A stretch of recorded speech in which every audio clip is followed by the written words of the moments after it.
నమస్తే అమ్మ. నమస్తే. అమ్మ మనకి ఈ నెల మార్చి నెలలో ఈ నెల ఎండింగ్‌లోని షష్ఠిగ్రహ కూటమి ఉందమ్మా. అవును. సో, దానివల్ల చాలా ఇదయిపోతుంది. చాలా అనర్థాలు జరిగిపోతున్నాయి.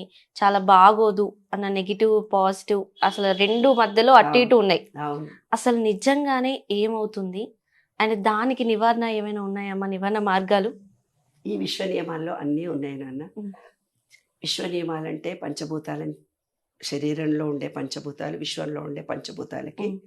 అటాచ్‌మెంట్. హ్మ్. మన మన దాంట్లో భూమి ఉంది, నీరు ఉంది, అగ్ని ఉంది, గాలి ఉంది, మాట, శబ్దం ఉంది, ఆకాశం ఉంది. పంచభూతాలు బయట కూడా ఉన్నాయి, వాటికి మనకు. 6 గ్రహాలు ఒకటే దగ్గర ఉన్నప్పుడు ఏమైపోతుందంటే, ఉదాహరణకి ఒక నిత్య జీవితంలో నువ్వేం చేస్తావు? మామూలుగా 6 గంటలకు లేస్తావు, కార్యక్రమాలు తీర్చుకుంటావు, 7 గంటలకు పేపర్ చదువుతావు, 7:30 తర్వాత పిల్లల్ని తయారు చేసి పంపించి వంట చేస్తావు, 7-8 నీ ప్రోగ్రామ్ ప్లానింగ్ ఒకటి ఉంటుంది. హ్మ్. ఒక స్పెషల్ ప్రోగ్రామ్ పెట్టుకొని ఉంటావు. ఆ రోజు ఏమైపోయింది, నువ్వు 10 గంటలకు ఆఫీస్కి వెళ్ళాల్సిన దానివి 6 గంటలకి ఆఫీస్కి వెళ్ళాలి. హ్మ్. అప్పుడు నీ కార్యక్రమాలన్నిటి కుదించాలి కదా, కుదించాలి. షార్ట్ చేయాలి కదా. చేయాలి. అట్లా ఈ గ్రహాలన్నీ దూరంగా వాటి పనిని నిరంతరం చేస్తూ వెళ్ళేవి. అన్ని గ్రహాలు ఒక చోట వచ్చి కూర్చున్నాయి. ఓకే. ఒక్క చోట వచ్చి కూర్చున్నప్పుడు ఏమవుతుంది,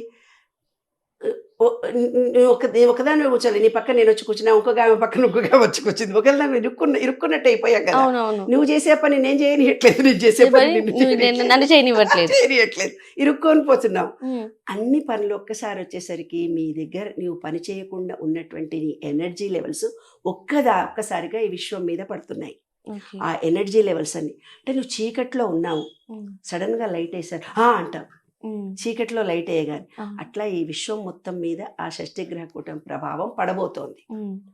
అదే చుట్టూ కిటికీలన్నీ ఓపెన్ చేసి పెట్టి లైటింగ్గా వస్తుంది, నువ్వు పడుకొని ఉన్నావు అనుకో, అప్పుడు నీకు లైటింగ్ తక్కువ వస్తుందిగా. హ్మ్. లైటింగ్ తక్కువ వస్తుందిగా, అప్పుడు నువ్వేం భయపడవు కదా. హ్మ్. అప్పుడేం భయపడవు. భయం అప్పుడేం అనిపించదు. అమ్మ ఎవరే లైట్ వేసారు అంటావు. అవునా, నీవు ఆ కిటికీలు ఎలా ఉన్నాయి, నీ సెల్ ఫోన్ చూస్తూ పడుకున్నావు, హ్మ్. అప్పుడు వచ్చి లైట్ ఏం లైట్ వేసావే అంటావు, అంతేగాని అంత రియాక్ట్ ఇవ్వను. భయంగా ఉండవు, రియాక్షన్లో డిఫరెన్స్ వచ్చింది కదా. హ్మ్.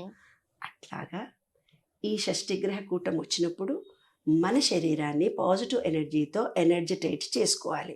దానికి ఒక చిన్న టెక్నిక్ ఉంది. హ్మ్. ఇప్పుడు మహాశివరాత్రి నాడు పంచామృతాల చేత అభిషేకం చేస్తారు. అవునమ్మా. పంచామృతాల చేత ఎప్పుడైతే నువ్వు అభిషేకం చేసుకుంటావో, పంచామృతాల్లో ఒక్కొక్కటి చెబుతూ పోతాను. హ్మ్. ఫస్ట్ పంచామృతాల్లో ఏం చేస్తారు, పాలు వేస్తారు. హ్మ్.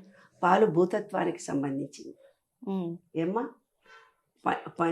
పంచేంద్రియాలు, పంచలోహాలు, అంటారు కదా. శివుడికి అభిషేకం చేయడానికి ఎవరికైనా, అమ్మవారికి, ఏ దేవతకైనా పంచామృతాలు తయారు చేస్తారు. హ్మ్. పంచామృతాల్లో మొదటిది పాలు, అవును. మన భూతత్వానికి, భూమికి సంబంధించింది. హ్మ్. పెరుగు హ్మ్. మన నీటికి సంబంధించినటువంటిది. పిల్లలు హ్మ్. పుడితే పెరుగుతారు, పిల్లలు పుడతారు, పెరుగుతారు అంటారు. పెరుగుకు సంబంధించింది స్వాదిష్టానం, హ్మ్. అంటే ఎనర్జీ పాయింట్. ఆ విశ్వంలో ఆ నీటికి సంబంధము పెరుగు. హ్మ్. పాలు, పెరుగు, తేనె హ్మ్. మన మాటకు సంబంధించింది, తీయదనాన్ని కోరేది, నెయ్యి, హ్మ్. మణిపూరక చక్రం, అగ్ని. తర్వాత ఏంది, చక్కెర. చక్కెర అంటే స్వీట్గా మాట్లాడే మాటలు. హ్మ్. చక్కెర దీన్ని మంచిగా మాట్లాడాలి అంటాం కదా. అంటారు. అట్లా అవును.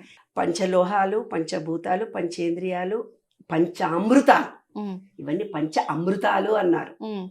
పంచామృతాలను ఒక దాంట్లో వేసి దేవుడికి అభిషేకం చేస్తావు కదా. హ్మ్. అంటే నీ పంచేంద్రియాలు, పంచభూతాలు నీ శరీరంలో ఉండేటువంటివి, ఈ విశ్వంతో ఉండే దాంట్లో ఏ నెగిటివిటీ పోయిందో అవి మళ్ళీ రీప్లేస్ చేస్తావు. హ్మ్. కాబట్టి శివుడి కానీ, అమ్మవారిని కానీ, శ్రీచక్రాన్ని కానీ, విష్ణువుని కానీ ఎవరినో పెట్టండి ఒక ప్లేట్లో. హ్మ్. పంచామృతాలను తయారు చేసుకొని అభిషేకం చేయండి. హ్మ్. 29 నాడు కానీ, 29 నాడు గ్రహ కూటమి స్టార్ట్ అయ్యేటప్పుడు. హ్మ్. మాస శివరాత్రి 28వ తారీఖే చేయండి. హ్మ్. మాస శివరాత్రి నాడు శివుడికి అభిషేకం చేస్తే ఒక శివలింగాన్ని పెట్టి, అంత అమోఘం లేదు ఇంకా. హ్మ్. ఓం నమ శివాయ అనండి, ఎక్కువ మంత్రాలు కూడా అవసరం లేదు. హ్మ్. ఓం నమ శివాయ 108 సార్లు వేసి ఈ పంచామృతాలను శివుడి మీద వేసి ఇంట్లో అందరూ తాగండి. హ్మ్. ఎనర్జీ వచ్చేస్తుంది.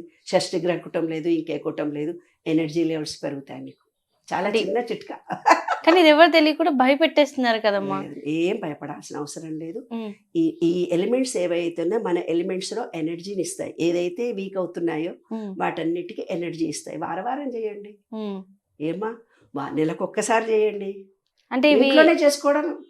పంచామృతాల చేత శివుడి మీద పోస్తావు, ఆ నీళ్లు తాగుతావు అంతే. ఉమ్, దానికి ఏముంది, ఓం నమ శివాయ అంటావు. అంటారు. 21 సార్లు అంటావా, 56 సార్లు అంటావా, 108 సార్లు. మన వీలు, మన కన్వీనియన్స్. ఉమ్. చాలా అంటే ఇప్పుడు సులభం. ఎవరి దగ్గర శివలింగం లేదు అనుకో. శివలింగం లేకపోతే సాలగ్రామం ఉంటుంది, లక్ష్మీ బొమ్మ ఉంటుంది, శ్రీచక్రం ఉంటుంది, ఏదో ఒకటి. ఏం లేకపోతే ఒక రాయిని పెట్టుకొని చేయండి, ఏం కాదు. నువ్వు ప్రాణ ప్రతిష్ఠ, నువ్వు దేవుడు ఇందులో ఉన్నావు అనుకుంటే. నిన్న ఒక ప్రశ్న అడిగింది ఒక ఆవిడ. మా పుట్టింట్లో వాళ్ళేమో నరసింహస్వామిని పూజ చేస్తారు, మా అత్తగారింటికి వచ్చినాక వెంకటేశ్వర స్వామి పూజ చేస్తాడు, మా కులదేవత ఏదో రేణుకా ఎల్లమ్మదే ఉంది. ఇన్ని దేవుళ్ళలో నేను దేవుణ్ణి పూజించాలి. ఈ విశ్వ నియమాల ప్రకారము ఈ విశ్వం అనేది ఒక ఎనర్జీ. ప్రతి దాంట్లో ఒక ఎనర్జీ ఉంది. వాళ్ళ పుట్టింటి వాళ్ళు ఒక రకంగా పూజించారు, అత్తగారింటి వాళ్ళు ఇంకో పేరుతో పూజిస్తున్నారు, వాళ్ళ ఇంటి కులదేవతకు ఇంకో పేరు పెట్టారు. ఈ భగవద్గీతలో మనకు అదే చెప్తాడు. ఆయన గురువు అన్నా పలుకుతా, రామ అన్నా పలుకుతా, కృష్ణ అన్నా పలుకుతా, నిర్మలా మేడం అని నన్ను పిలిచినా కూడా ఆయన పలుకుతాడు. అంటే నా ద్వారా ఈ విషయం నీకు మాట ఇస్తుంది. గురువుగా సాయిబాబా అని అనుకుంటే సాయిబాబా ద్వారా, లక్ష్మీనారాయణుడు అంటే నారాయణుడి ద్వారా. ఏ రూపంలో కొలిచినా, ఒక రాయిని దేవుడన్నా, ఒక చెట్టుని దేవుడన్నా కూడా అందులో ఆ రూపం ఆవిర్భవించి మన కోరికని ఫలిస్తాయమ్మా. ఇది చాలా సులభం. ఇది పాటిస్తే అసలు ఏ ఉండదు, ఏం అక్కర్లేదు. పంచామృతాల అభిషేకం తాగండి. లేదు, పంచామృతాలను ఓం నమ శివాయ అని చేయితో 5 సార్లు 105 సార్లు అనుకోండి. పంచామృతాలను తయారు చేసి చెయ్యి పెట్టండి. ఇవి కూడా పంచభూతాలని చెప్పాను కదా, ఇవన్నీ కూడా ఒక్కొక్క భూతాలంటే దయాలు, భూతాలుగా ఎనర్జీ పాయింట్స్.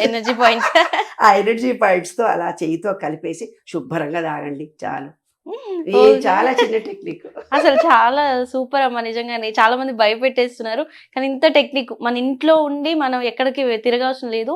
ఈ పంచామృతాలతో అభిషేకం కానీ, అవి మీరు అన్నట్టు శివుడు కాకపోతే ఇంకా దేనికైనా గ్లాసులో తీసుకొని 5 ఫింగర్స్ ముంచండి, అంతే, చాలా అయిపోతుంది. ఇంకా ఈ సులువైన మార్గం గురించి చాలా చక్కగా చెప్పారమ్మా. Thank you so much. Thank you.